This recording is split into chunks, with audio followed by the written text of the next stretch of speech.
Yes, I'm Roger Gray, along with Mike Vance. How are you, man? I am doing lovely. Well, that's lovely, frankly. Yeah. Um, we're here to basically palaver and whine and bitch about things. And But the we have first thing I facts. want to whine. We have facts, What? Roger. We are telling Yeah. the No. truth. We are informed. So it is not just whining, it is informed whining. Well, the informed part. But let's do start off with something. Speaking of uninformed, um, this week, and there's an irony involved in this that I want to talk about at some point. But this week, the president signed another idiotic executive order. This time, separating the vaccines that children get instead of an MMR, measles, mumps, rubella, into three separate ones, and making several vaccines, including COVID and flu, and HPV, I believe, making them all voluntary, I guess. Right now, kids get the combo vax like right away. I mean, Yep. infants get it. Um, and every doctor worth his salt is saying this is stupid. Your thoughts? Yeah, Well, and it's we stupid. talked. Yeah. Yeah, stupid is correct, but I can elaborate on that. Yeah. We talked about this has gotten so ridiculous that there are parents turning down vitamin shots for their newborn infants, and that those infants, many of them, are having brain bleeds because they're not getting this vitamin that they need at birth. So the MMR that you mentioned, the history of that alleged link to autism goes back to a guy who wrote an article in The Lancet, and it was proven to be deliberate fraud. He Yep. lost his medical license. So let's not lose track of where this bullshit is coming from. The man lost his medical license, was kicked out of the profession, even though he apparently still makes the conservative talk shows. That's where this started. That was 25 years ago that this was written up as a fraud and immediately debunked. And that's the autism part. And Trump at the signing was saying such nonsense. These kids are getting a dose of vaccine the size of a soda can. No, they're not. Every doctor, every pediatrician, every expert on immunology, you name it, is saying this is insane. But this is what we probably should have expected from RFK. Also, consider the fact that if you're a parent of relatively modest means, this means several doctor visits and several copays versus one. Yep. So instead of let's say I have decent insurance here in my retirement. We have about I think $35-40 copay when we go to the doctor.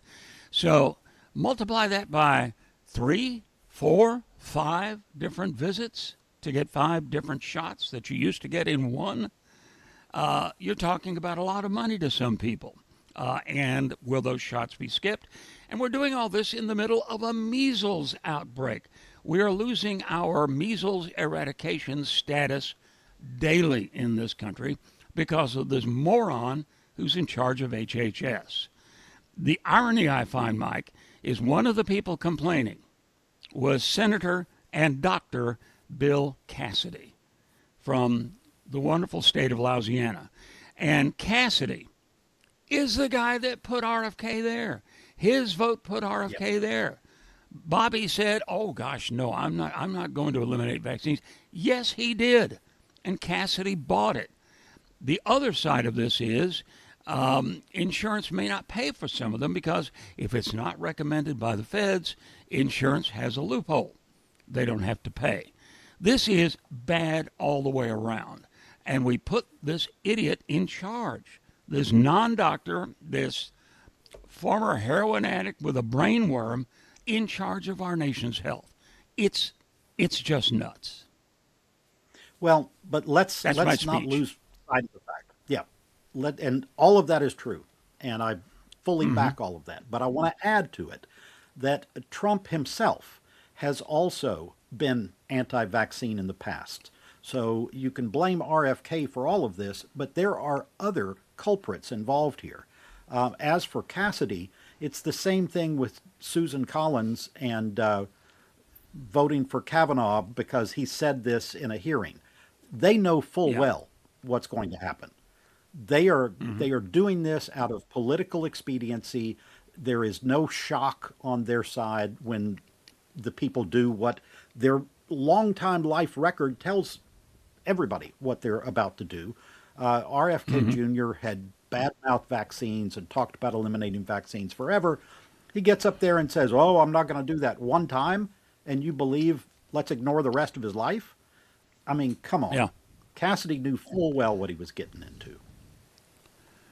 And the same people that will back RFK on this will blast Fauci uh, for doing what everybody else in the world was doing in the middle of an outbreak. It is hypocritical in the extreme, and it's just politics, pure and simple. By the way, Trump Well, claimed that it's bad politics. he got Trump claimed he got all of his kids their vaccines in sequence. Which, by the way, those singular vaccines are not available here yet. You can't even get them alone. You get them in the bunch. I had, when I was in second grade, and I know it was second grade because I have a book in this bookshelf behind me that was given to me by my second grade teacher when I had a terrible bout of what we called red measles back then.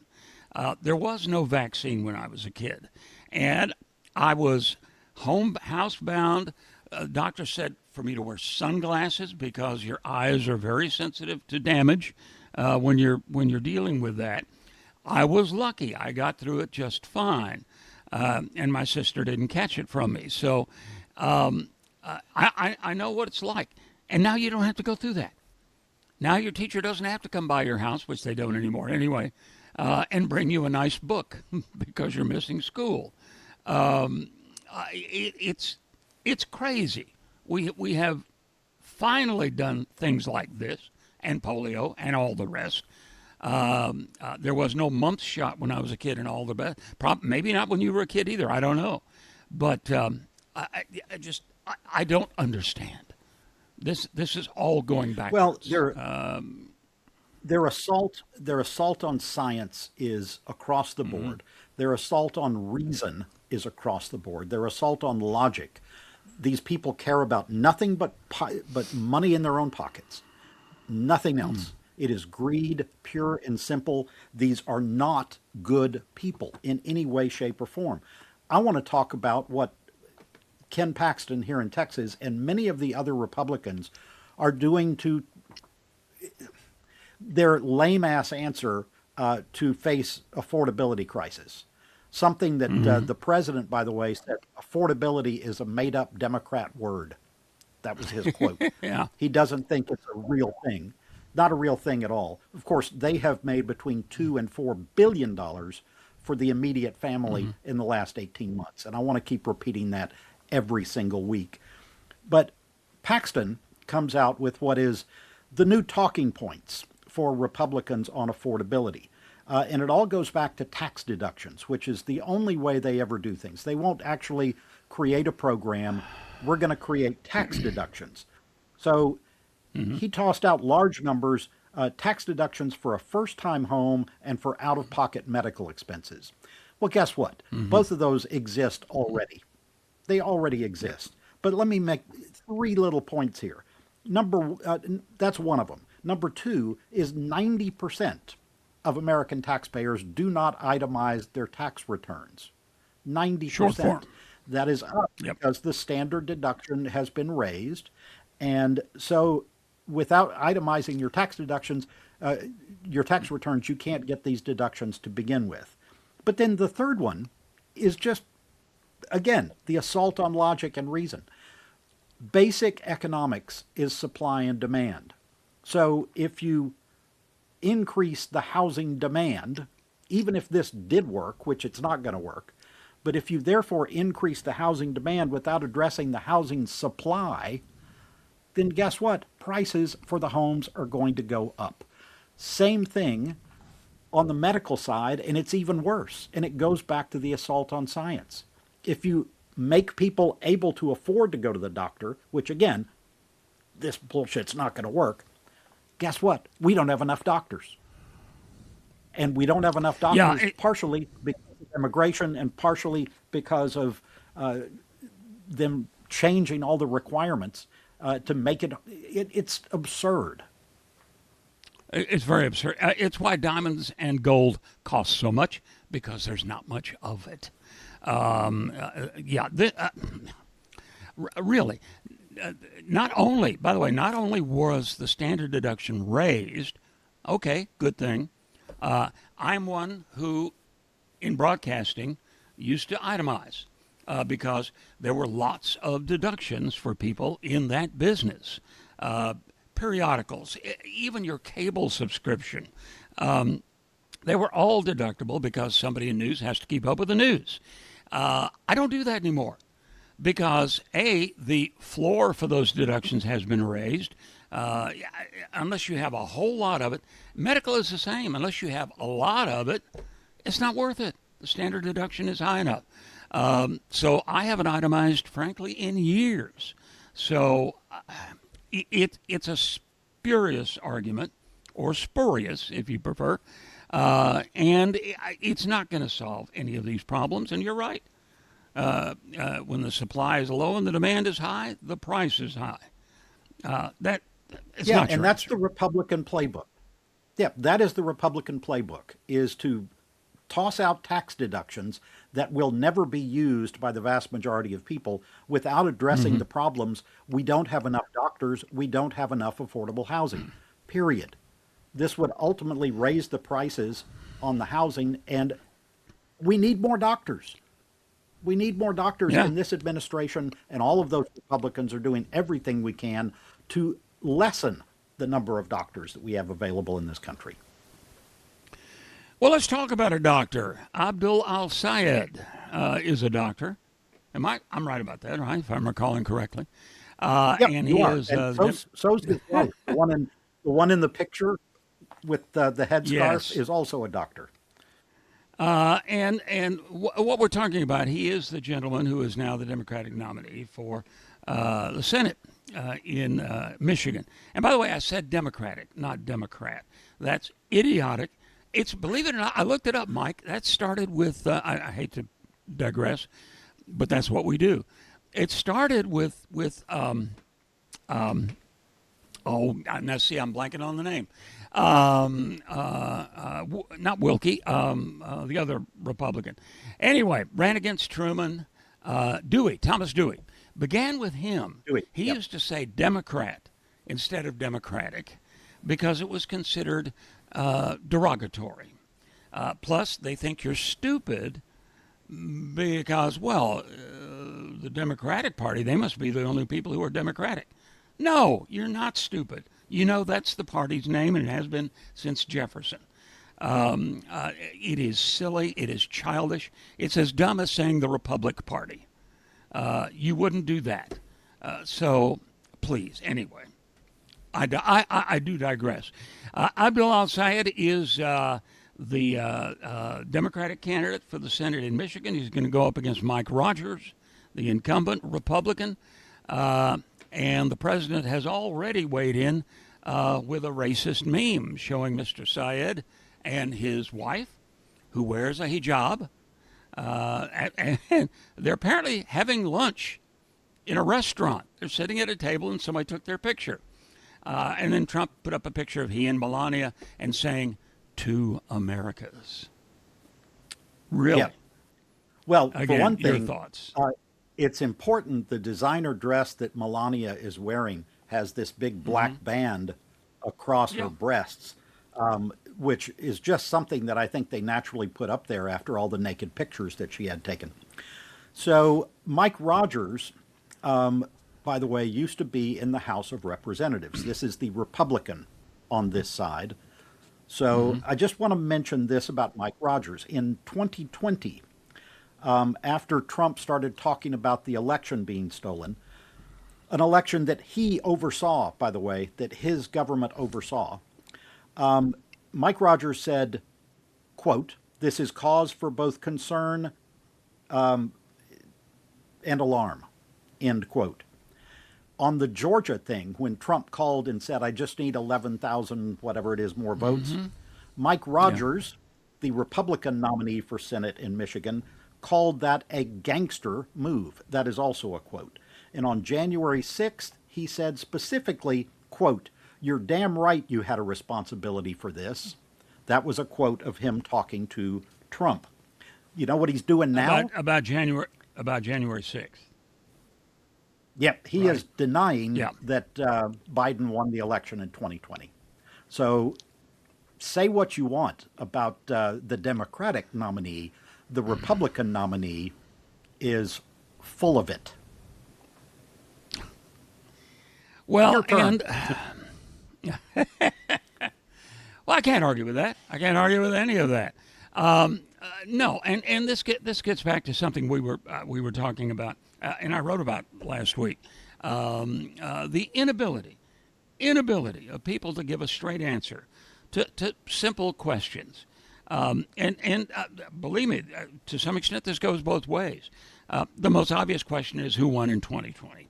Nobody who is up for nomination, being questioned by the Congress for a nomination, nobody is willing to say, yeah, Joe Biden won. We know that. We saw it. It happened. It is so craven. It is so spineless to be unable to say that because you might tick off the guy in the Oval Office. It's nuts, obviously nuts. And to perpetuate this fiction. Georgia is a red state, for goodness sakes. They went over that vote, for, what, 3, 4 times? They canvassed the votes. And Republican state officials said, I'm sorry, that's how it came out. That's the breaks. You win some, you lose some. So this whole fiction is going to lead us to perhaps one talk show host, conservative talk show host, told the president in an interview this week that, hey, you ought to think about declaring an emergency and federalizing the election coming up. And the president's response was, well, stranger things have happened. Actually, no, they haven't. That would be about the strangest. And it would be unconstitutional. It would be illegal. And the fact that it's actually being discussed and considered, I find a little frightening, to be honest. Well, it's beyond a little frightening. That's where I am. It's extremely frightening. Yeah, it's extremely frightening. And he has already multiple times, another one happened this morning, had his mail-in ballot executive order where he's trying to stop mail-in ballots. He has already had that knocked down in federal court by different federal judges multiple times. Another one, as I said, happened this morning. We're taping this on Wednesday. So it's the courts, people appointed by both parties, have said, no, you cannot do this. The Constitution is clear as to who oversees elections. It is the states, and that's the end of the argument. But he keeps pushing out these orders that are unconstitutional on the face of them, and then makes appeals all the way to the Supreme Court. Various courts have given injunctive relief for short periods of time, in knowing that the Supreme Court has to ultimately weigh in on this. So it's thrown everything in the legal system and the election system specifically into complete disarray. In disarray, and it's raising questions, and the gullible out there, if you say it often enough, we've talked about this before, say it often enough and people start to wonder, well, maybe there is something to that. No, there's nothing to that. Yes, are there mistakes made? Do some people vote improperly or even illegally? Sure, it happens. The percentage is minuscule. It's never enough to change the result of any election. And I defy anybody to prove to me that it has. I, The Mike, percentage is Mike, I was going to go say the ahead. percentage, not just minuscule, it is 1 in 10,000, 1 in 100,000 votes. It's ridiculous to make this claim. You talk about the gullible people out there, this whole everybody's a communist on the Democratic side. I've seen that now being spewed and repeated by, well, they're people that I already know are dumber than a bag of rocks, but this is their new talking point. Their new talking point is that, well, those people are all communists. How can you possibly vote for communists? Yeah, and well, but between that and the whole Sharia law BS, yeah, I despair. And right here in our state of Texas, the anti-Islam forces. This is the talking point because they can't talk about the economy. They can't talk about Iran. They can't talk about gas prices. So let's talk about Muslims. They're bulldozing Big Bend, but let's talk about Muslims. Uh, it is it is cliched. It is racist. It is wrong. We have a First Amendment, and that First Amendment covers Mr. Al Sayed and Mr. Trump both, and everybody in between. So, please, please, in the name of God, stop it. It is nothing to base a campaign on. Nobody is taking over the country. Communists aren't taking over the country. Muslims aren't taking over the country. We both have good friends of all faiths or no faith. None of them are trying to take over the country. They're just trying to make a living and raise their kids. So it's just this has become a, a truly dispiriting political season, given the things that are the issues that are being leaned on. When we should be talking about inflation, we should be talking about the national debt. We found out just yesterday that the renovations the president has ordered to the White House around Washington have now totaled $1 billion.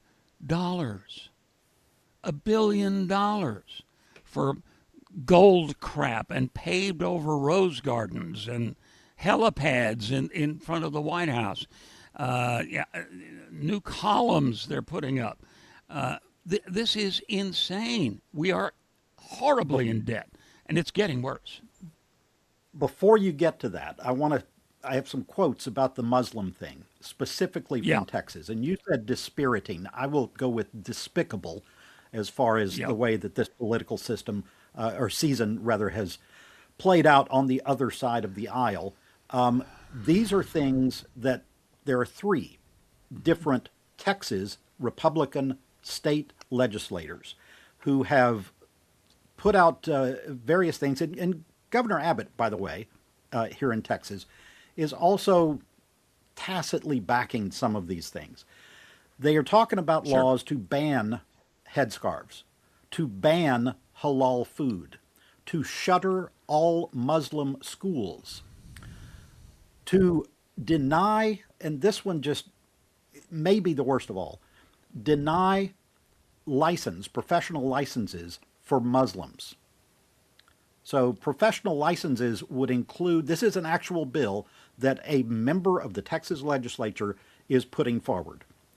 They are not in session now, but the guy's talking about it. Yeah. Ban professional licenses for Muslims. That includes doctors. So in other words, Hmm. back to our doctor shortage in this country, they would take all Muslim doctors out of play because of their religion. We're talking about 2% of Texans, by the way. So these are some of the quotes. We've got to stop it. They're coming after us. End quote. Another quote from a legislator. We have to make their lives miserable. End quote. And they're also talking about, these are, again, elected officials, the great Hmm. replacement theory, Oh yeah. where people of color are secretly replacing whites, like killing off whites and bringing in these new people to replace them. They're also doing this, by the way, against Hindus. It is not just Muslims. All Muslims are the ones that make the headlines. So it's Has somebody informed despicable. J.D. Vance about that? Yeah. Oh, I'm sure they have. His wife Any is day now. Hindu, by the way. Yeah, exactly. And any day now, he's going to say, "Well, she prefers to go by Natalie." So, Okay. but yeah, the racism and the blatant open racism is just beyond the pale. It really is. And halal, I had not heard about the halal food. Halal food is Yeah. like kosher. Matter of fact, it's very similar to kosher, as a matter of fact, because both religions are Abrahamic in origin. Halal food is simply, again, the Muslim version of kosher. And kosher has long been accepted. Most food products, if the manufacturer is smart, will have a K on their label, which assures Jewish consumers that those who are more orthodox that it's fine for them to eat, and to have that for a Muslim consumer is somehow wrong. That you're right. It's just pure racism. That's all it is. Yeah. But racism as policy. I mean, that is literally the policy. We have not had that let's see, the last 60 years as an official government platform. But that's Yeah. what they are pushing. Okay. Okay. Well, and some of this started with to get back to Texas. Some of this started with that proposal for a Muslim community built around a big mosque up in northern, outside of Dallas. What is it? Outside of What's Dallas, the yeah. suburb? I'm forgetting the suburb. McKinney, was it in McKinney maybe? I don't think it was McKinney, but East Epic, Palestine? No, wasn't Palestine. Anyway, Not that far. Yeah, but anyway, it doesn't matter. doesn't You're right. matter. It was somewhere Uh, outside of Dallas. Yes. yeah, it was outside of Dallas, which doesn't surprise me at all. And there was a big argument in McKinney. That may be what you're referring to, but it's the whole thing centered around racism. We don't want them in our town. We don't want that mosque in our town. We have a First Amendment for a reason, and it's not just free press, and it's not just free speech. It's freedom of religion, and or freedom from religion, if that's your preference. Um, this is a tawdry campaign issue. It is unbecoming of this country as we celebrate 250 years. 250 years of independence. It's appalling, absolutely appalling. And like I said, we all probably, whether these guys admit it or not, have Muslim friends. And you have to wonder what those folks are thinking right now as they listen to this. Well, and as you said, it's because they have nothing else to offer.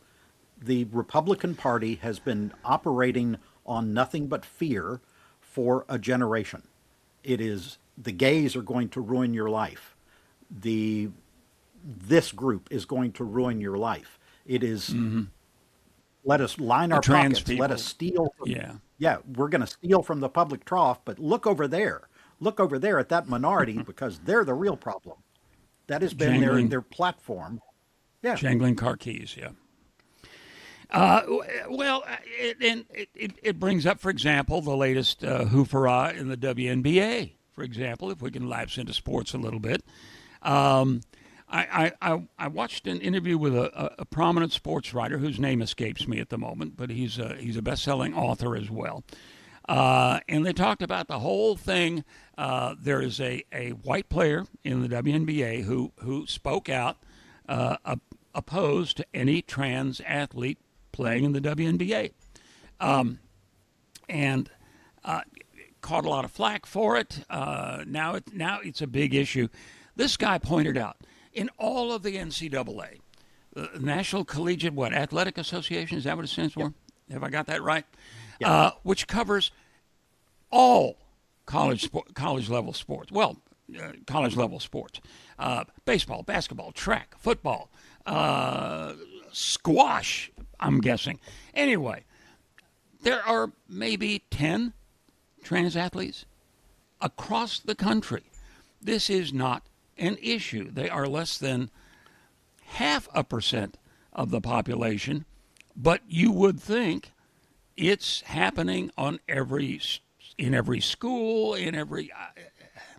This is another one of those incredibly stupid, tiny issues.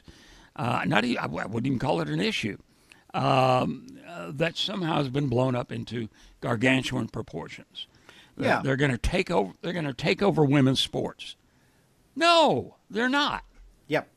Pure and Absolutely, simple. absolutely true. And we have said, both of us have said, it is a losing issue for Democrats. Democrats Oh need yeah. to stop bringing it up. Democrats need to concentrate on what's important. This is not important. It's important to the individual people, but as you said, that's a small group. What is important to the country as a whole is affordability and health care, and the attack on science. That's what's important. But the Republicans have latched onto this as a major issue. In the Minnesota Senate race, the primary was held yesterday. The winner on the Republican side is a former sideline reporter for NBC, a former NFL sideline reporter. One of the people she beat was a former NBA player who half jokingly said, well, since all these trans athletes can go, I'm just going to declare and I'll go play in the NBA or in the WNBA, basically since he, washed out in the NBA. So that trans thing became a major issue on the Republican side of the Minnesota Senate race, which is again, we keep going back to the word absurd, but it's nuts. There are big issues facing this country, huge issues, and they had a three-way race there, won by an NFL sideline reporter, and one of the big issues is talking about these trans athletes taking over women's sports, which is just not true. Not even close to true. Do you remember Dr. Renee Richards at Wimbledon? Are you old enough to remember that? That was the first time I recall this even being an issue or a discussion point. But anyway, moving right along, the president, go ahead. Let's Go not, ahead. yeah, let's not move away from those primaries because there was a big surprise in the Wisconsin governor's race on the Democratic side, and that was Francesca Hong, who you had talked about last week, was ahead by as much as 17 points in the polls over Crowley, who was the moderate candidate, and Crowley won. He was declared the winner, less than 1 percentage point, but he won the race. Hong lost the race, and it's interesting because you've talked about and written about in your Substack the Democratic Socialist, the platform. First of all, there is a group called the Democratic Socialists, and they had a platform. But Bernie Sanders and AOC, who are the two by far best known Democratic Socialists in the country, both refused to back Francesca Hong.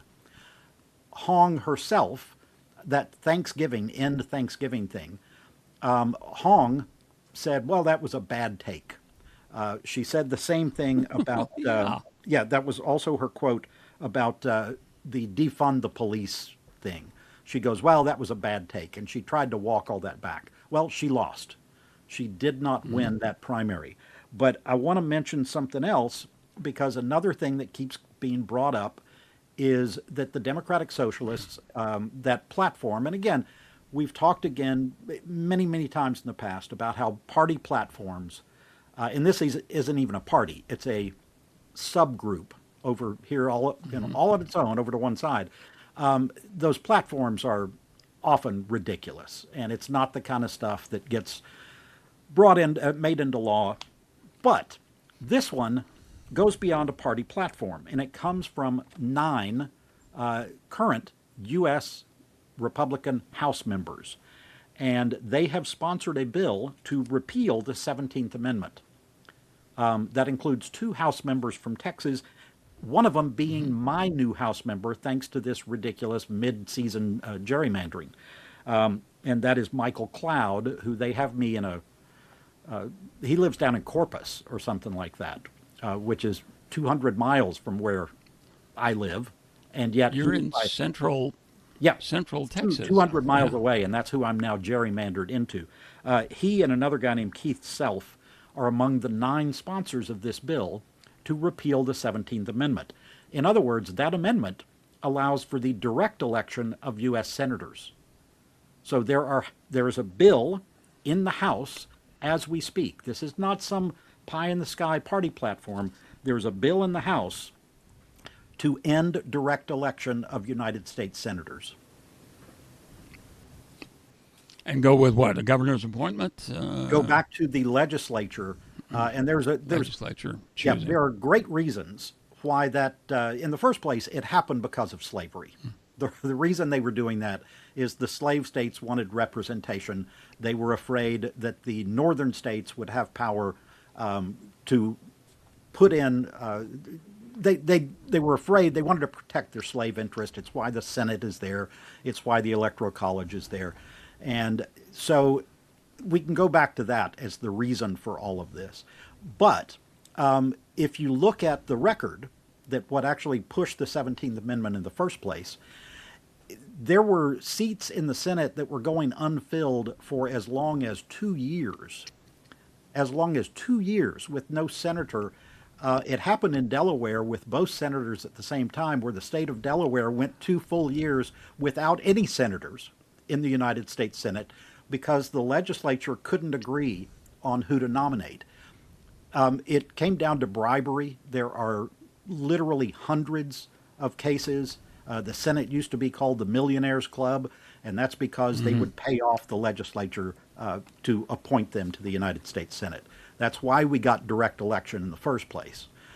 And there are now 9 Republicans, Raj, that want to take that away from the citizens of the United States.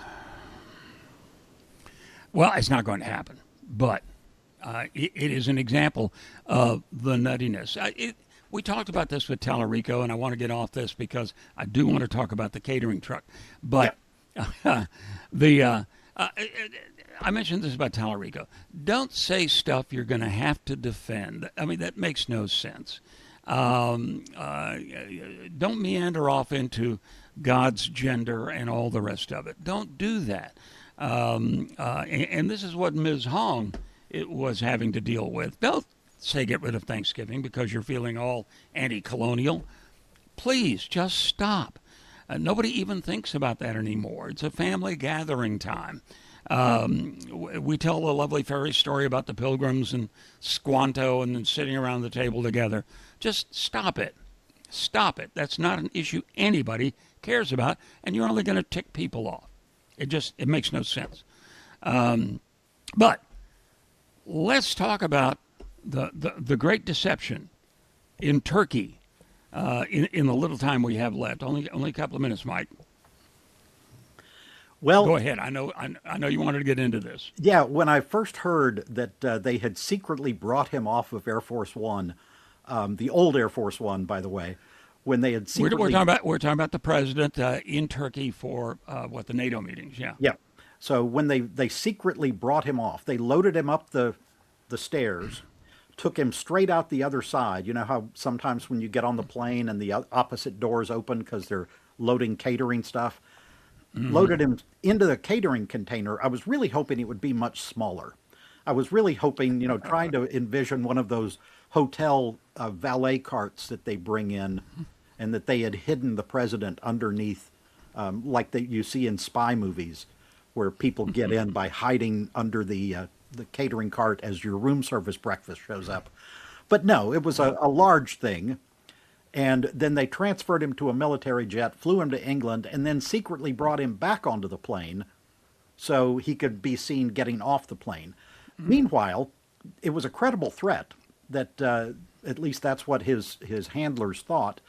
And meanwhile, the entire press corps and a whole slew of White House aides were uninformed, thought the president was in his room doing whatever he, possibly does back there between Turkey and England when they landed. So they were decoys. They were live decoys, 100 or 200 live decoys for this credible threat. Yeah, it was determined to be a credible threat of assassination. And many people are saying it must have come from Iran. I don't know if we have all the details yet. But speaking of, so yeah, but yeah, they were on the plane unawares and conceivably targets. Yeah. Yeah. So we are running out of time. We didn't even get to mention that right before we started recording this, it got announced that Josh Kushner, Jared's little brother, and Bob Iger, the old Disney CEO, have bought the Lakers for $12 billion. Jared, by the way, and a Saudi consortium joined to buy EA Sports, the company that puts out Madden, which is the most popular football game. So, yeah, that's part of those billions that they have been getting is going in to now buy the Lakers and buy EA Sports. So when you play Madden, it could be that next year a little electronic Trump will be at all the games on Madden, and the crowd. Well, Mike, as I told you before we started, I'd rather have the Kushners in sports than in government. That's the only saving grace I can see out of that. Hey, quick, let's get to your weird historical fact. Yeah, it's more of a current event fact this week, and that is the Pacific island country of Nauru, which has historically been spelled Nauru, has officially changed the spelling of their country. So they're changing the name, and it is now still Nauru, but they are spelling it Naoero. Nauru.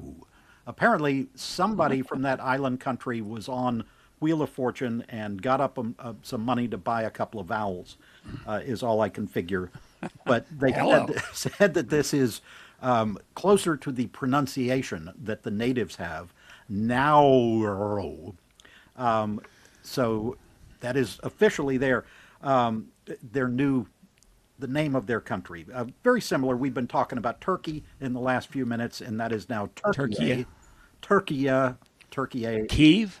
Yep. Or versus Kiev. Kiev, apparently that was always there. But there are other countries. Ceylon has been Sri Lanka for the last couple of generations. But when I was in elementary school, I had a book that I can't even remember the name of the book, but it was a joke book that had to do with history and public affairs.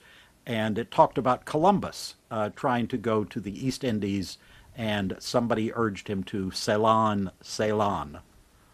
And yeah, so on that bad pun. Well, see, I'm still ticked off about Peking and Bombay, to be quite honest. So, well, I'll probably never get I think those are much better names, but. Okay, Michael, thank you as always. Folks, subscribe, do all of that stuff. We're on every podcast, every platform. You cannot available. Avoid us. Any platform you go to, you can find another fine mess. And in an attempt to increase the growth of this program, Mike, I'm thinking about OnlyFans. I mean, I think if we do the thing in the altogether. Yeah, maybe. Well, back when audience for that. Yeah, when we were doing radio, we had famously No Pants Friday.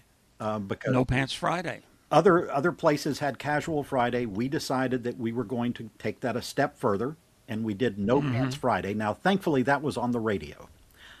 Yeah, it was an employee morale thing, No Pants Friday. Yeah, and Mainly our morale. well, we went through a litany of board ops. By the way, very few of them returning on Monday. Yeah. All right, folks, thank you so much. Appreciate it. Hit like and subscribe and all of that stuff, and look for us everywhere. Michael, thank you, sir. Thank Appreciate you. it. And thank all of you for joining us for another fine mess.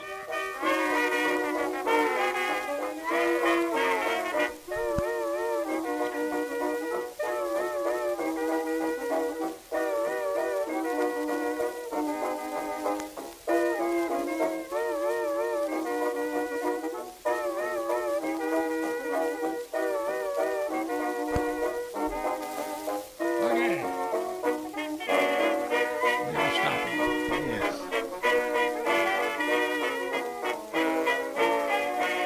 And I need to keep it open while it loads.